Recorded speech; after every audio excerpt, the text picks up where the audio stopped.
Hello, bienvenue pour cette nouvelle vidéo. Aujourd'hui j'avais envie de commencer l'année avec le sujet du Seigneur des Anneaux.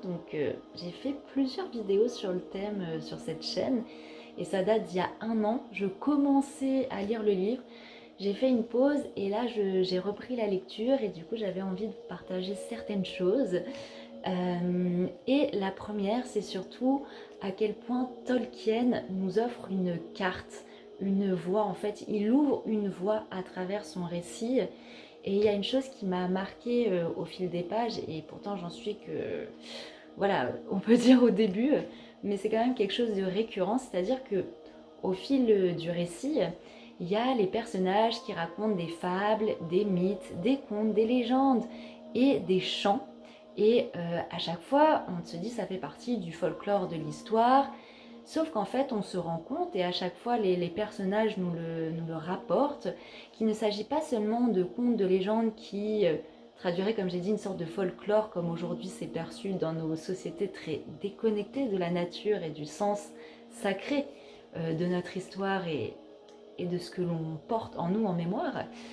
Eh bien, ce n'est pas juste des fabulations, mais c'est la mémoire de la vraie histoire de la Terre du Milieu, des origines, et c'est là où on retrouve la source de l'être originel.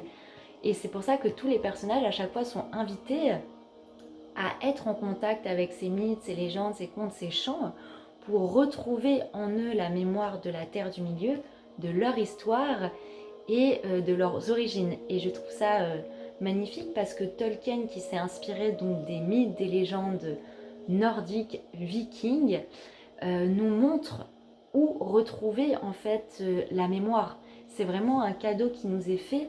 Et dans le livre, il y a des passages comme ça où certains personnages comme ça me pensent rapporter juste une histoire que lui a racontée Bilbo.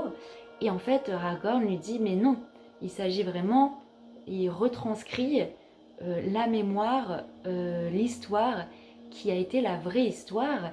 Et il y a comme ça, comme si Tolkien nous montrait une carte, une boussole où regarder pour notre civilisation actuelle.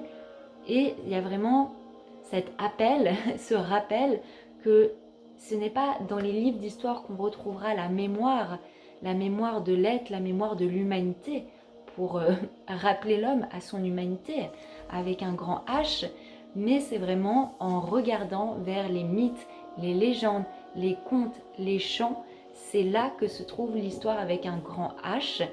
Et aujourd'hui, comme j'ai dit, quand on parle de mythe, eh bien le mot mythe, ça s'est transformé en mytho, en mensonge, comme si tout ce qui était de l'ordre du mythe, c'était quelque chose qui mentait, qui grossissait l'histoire, qui était à côté de la plaque un peu, et que c'était juste voilà, de la fantaisie. Et d'ailleurs, le Seigneur des Anneaux, c'est classé en fantaisie, alors qu'il y a quelque chose de bien plus grand et de bien plus vrai.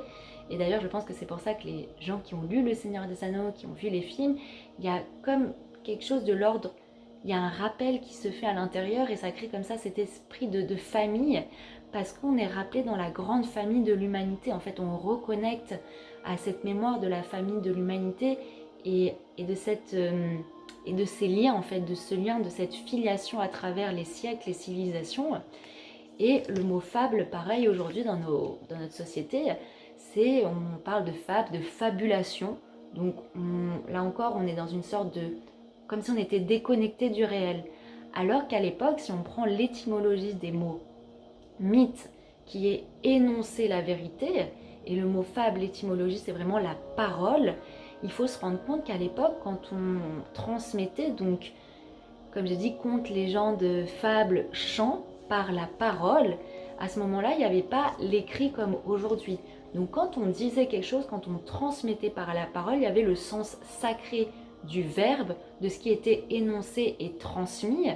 Et d'ailleurs, c'est pour ça que les sages, parmi les clans, eh bien, c'était eux qui étaient porteurs donc, de cette mémoire, de cette sagesse, et ils transmettaient par la parole, par des histoires, les grands événements historiques, les grands hommes qui étaient là pour inspirer et pour transmettre aussi tout ce qui est de l'ordre des enseignements, des lois universelles.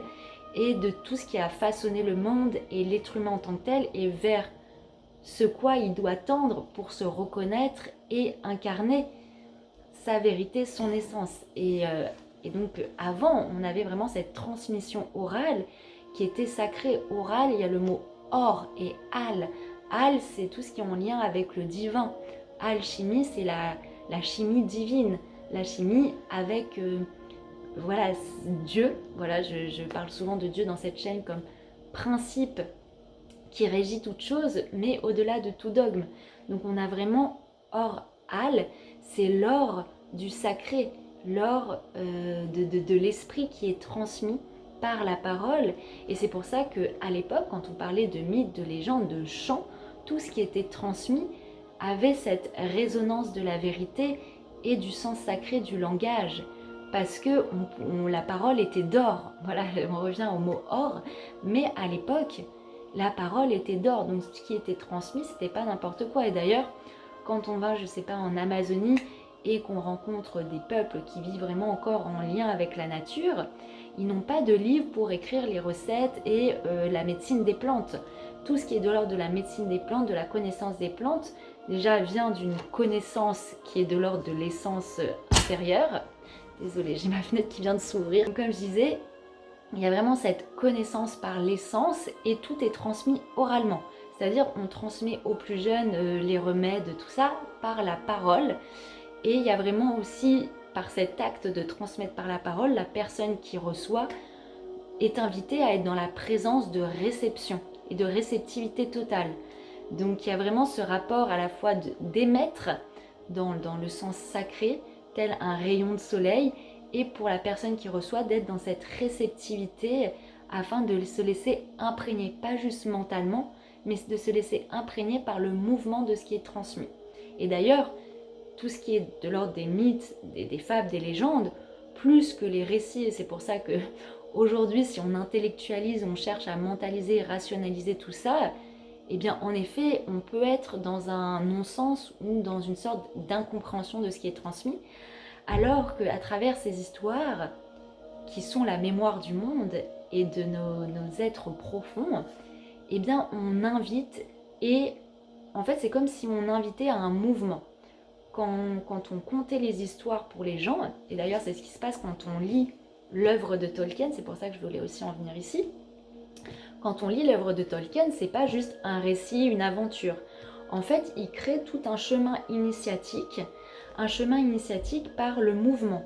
Et ça, on le voit dès le début parce que l'œuvre, elle commence chez les Hobbits, et j'ai fait une vidéo là-dessus sur comment l'œuvre de Tolkien à travers ses personnages ne parle pas juste de personnages en tant que tels, mais de niveaux de conscience qui sont présents en chacun.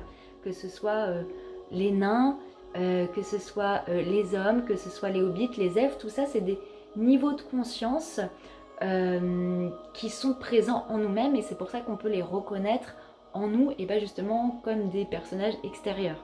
Et c'est pour ça qu'ils viennent autant aussi toucher en profondeur et nous accompagner.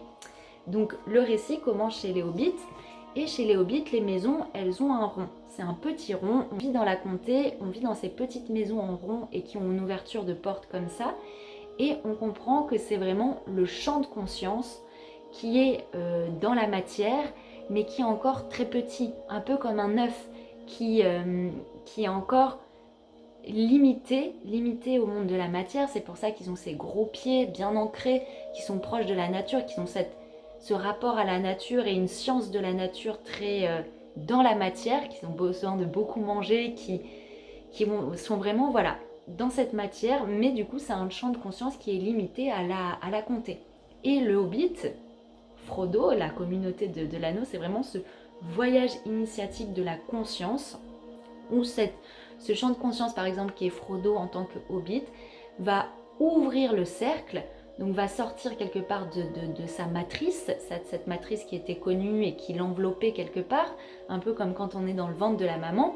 Eh bien il va passer la porte de sa maison pour s'ouvrir à ce cheminement initiatique qui qu'offre tout ce cheminement avec l'anneau. Il ouvre sa matrice, il rentre dans le monde, et c'est là que commence l'aventure et la rencontre de personnages qui sont des facettes finalement de sa conscience et qui lui permet de s'ouvrir et de grandir et de s'élever.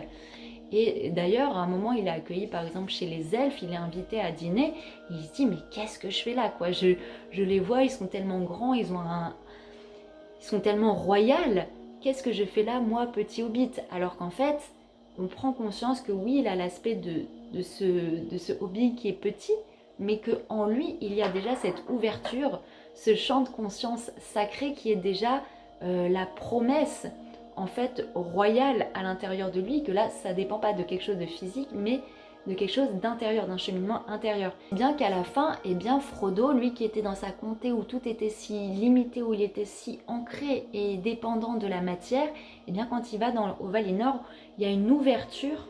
En fait, c'est comme si on passait du chakra racine au chakra coronal, en fait, à la couronne, en fait, à cette ouverture vers des mondes bien plus subtils. Donc, il prend ce bateau et on voit ce soleil incroyable. En fait, il revient à l'or, il revient au centre et c'est comme si sa conscience était complètement ouverte.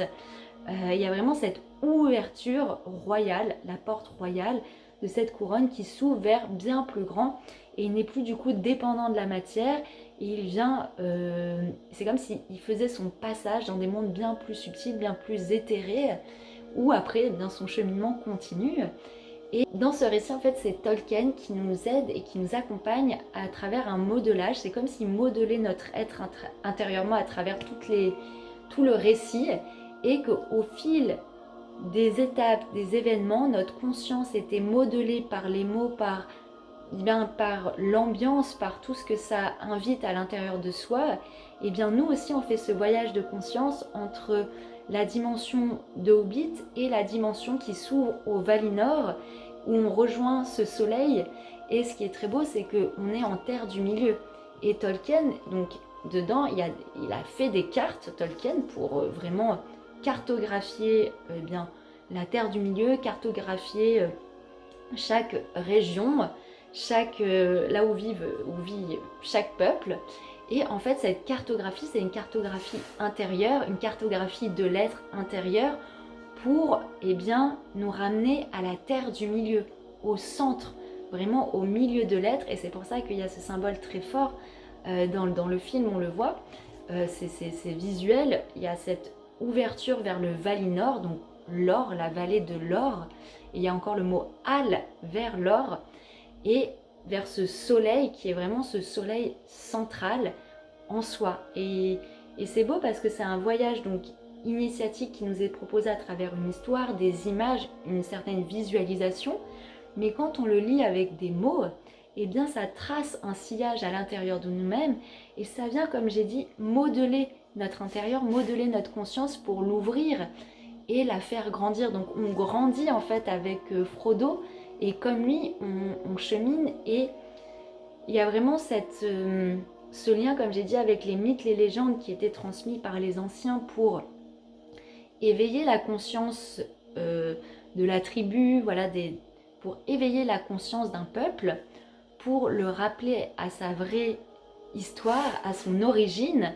Et d'ailleurs, le Seigneur des Anneaux nous ramène à notre origine, cette origine à la fin qui est la terre du milieu. Notre origine est au centre, au milieu de l'être. Et comme j'ai dit, ça vient de quelque chose qui est de l'ordre de la parole, c'est transmis. Et là, Tolkien, donc, il nous transmet quelque chose par l'écrit, parce qu'on est dans un monde où la parole a perdu de son sens sacré, de son or, donc on transmet davantage par l'écrit pour que ce soit partagé au plus grand nombre.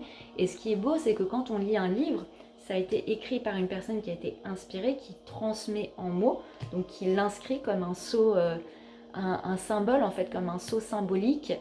Et le fait de lire les mots, eh bien on les lit avec notre voix intérieure, donc on invite dans notre intériorité la voix de l'auteur, la voix qui l'a inspiré, et on inspire à notre tour cette voix qui ouvre quelque part aussi une voie initiatique, comme je l'ai dit. Donc il y a vraiment cette cartographie, cette boussole qui nous est donnée et qui œuvre à travers nous et qui n'œuvre pas de façon mentale. On n'est pas dans quelque chose à mentaliser, mais comme l'histoire nous fait vivre des mouvements intérieurs, eh bien ça nous fait vivre des mouvements on va à l'intérieur d'inspiration, d'expiration, et ça ancre, comme j'ai dit, un chemin initiatique qui ouvre en nous des portes et qui nous ramène à la grande mémoire de l'humanité. C'est pour ça que c'est un livre essentiel et important. Et Tolkien, du coup, il nous invite à travers ce récit à nous-mêmes après faire notre propre cheminement en allant de nouveau retrouver le sens de la parole, le sens du verbe, de l'oralité, de l'oral, à travers les mythes, les légendes, les contes, les chants qui ont façonné l'histoire de nos civilisations, et de revenir à l'essence, et non pas de les mentaliser, mais de les vivre là comme une aventure, comme ça nous est proposé à travers le Seigneur des Anneaux, et d'avoir ce mouvement de retour à l'essentiel et d'ouvrir les portes et de nous dire faites aussi votre œuvre, retournez vers toutes ces transmissions qui ne sont pas des mythos, des fabulations comme ça peut être aujourd'hui compris et mentalisé. Non, allez à l'essence, revenez dans le mouvement que ça inscrit en vous. Et comme je l'ai dit, c'est bien plus que juste des récits, il y a vraiment des mouvements d'ouverture. Donc comme je l'ai dit, tout au long de l'histoire, on passe par exemple des vallées, on arrive dans des royaumes, on se repose, et donc on est en mouvement en fait, notre être, notre conscience est en mouvement. Et ça c'est de la magie en fait, c'est l'âme qui agit en nous. Il y a vraiment une magie des mots, une magie du verbe. Et d'ailleurs c'est pas pour ça que c'est pas pour rien que Tolkien s'intéressait au langage, à cet art sacré de l'architecture. En fait c'est beau parce que il y a l'art du langage qui est de la musique, et d'ailleurs chez Tolkien la musique est essentielle. La musique précède les mots, c'est pour ça qu'il y a l'importance du chant, de la musique, de la musicalité chez Tolkien. Et au-delà de ça, après c'est retranscrit à l'écrit, et cet écrit c'est de l'architecture. On crée une structure en fait, un royaume à travers le langage écrit. Et on voit à travers l'écriture elfique notamment, il y a vraiment on est plus dans la symbolique, dans le symbole, le retour au symbole. Et le symbole avait cette magie dans les temps anciens, c'est-à-dire que quand on voyait un symbole, on plongeait dedans, on plongeait dans le mouvement que ça créait en nous, et c'était pas quelque chose de l'ordre du mental. Il y avait vraiment, on voit un symbole, et ce symbole vient s'ancrer en nous, créer un mouvement qui nous transmet et qui nous initie, qui crée en nous une initiation. Et ça, on le retrouve dans l'œuvre de Tolkien, dans son écriture, dans ses chants.